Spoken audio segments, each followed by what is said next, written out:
James Fulton. Born in India, but the scion of an Anglo-Irish family from County Antrim, who was part of a network of Otago gentry families who played a leading part in establishing the province's economic, legal and political infrastructure.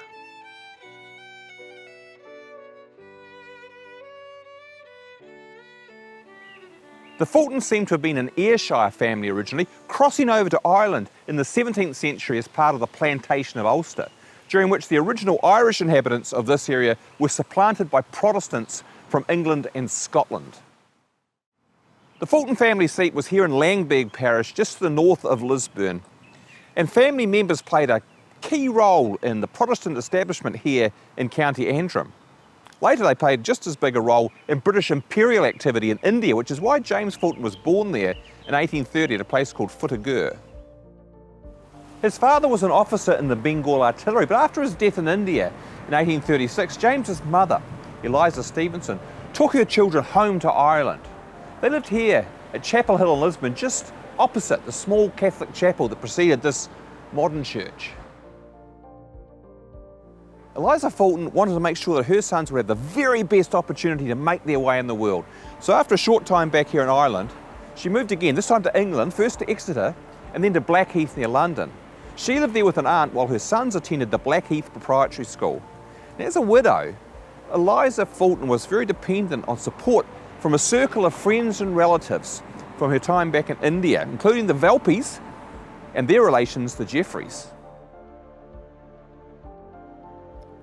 It was no doubt from them that she learnt of the new Scottish colony in Otago and was encouraged to send her two oldest sons, teenagers James and Robert, with the Velpe party that set out for Dunedin in 1849 on the Ajax. 3 years later, she sailed to join them with her youngest son Francis on the Slains Castle. By then, the two older boys were well established, and James had just married Judge Velpe's daughter, Catherine. James and Catherine established a home that they called Ravenscliffe, here at Woodside on the far side of the Taieri plain. Along with James's brother Robert, they were among the earliest settlers to take up land here on the Taieri. Now, they built an impressive homestead here, but unfortunately it doesn't survive to the present, although the water wheel over in the field there is a remnant of its plant.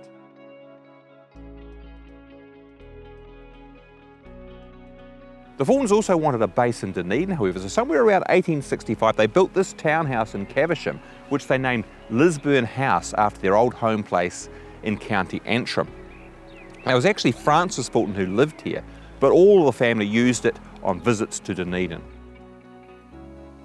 It is one of the city's oldest homes and an impressive structure, noted by Heritage New Zealand as one of the finest townhouses of the 1860s in New Zealand.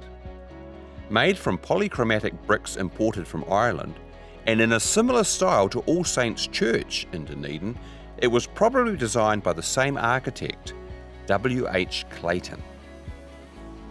The stained glass windows in the main doorway of Lisburn House feature detailed scenes said to depict the Fulton family's migration from Ireland to Dunedin. As well as being a very competent farmer and runholder, James Fulton was a very public-spirited man who involved himself in the life of his community from an early point. He was one of the earliest justices of the peace, he was a resident magistrate, he was an active volunteer soldier, he was on the Education Board and later on the University of Otago Council. In 1879 he was elected the Taieri member to the House of Representatives, and after he retired from that role he was appointed to the Legislative Council, New Zealand Parliament's upper chamber. Now, his wife was equally committed to public causes, and she really deserves a story in her own right to do her justice. But together they raised a family of 3 sons and 3 daughters, including Robert Fulton, a medical doctor who was also one of Otago's earliest historians.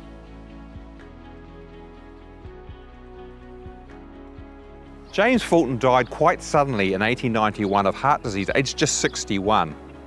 His death prompting an outpouring of appreciation for a man who'd been such a self-effacing contributor to so many causes and institutions throughout his life in Otago. It's worth quoting from just one such testimonial. He has probably not left an enemy behind him in the world. upright in the highest degree, conscientious in everything he did, invariably courteous. He was widely esteemed as a private citizen, and he was respected as a public man by those on the opposite as well as on his own side in politics.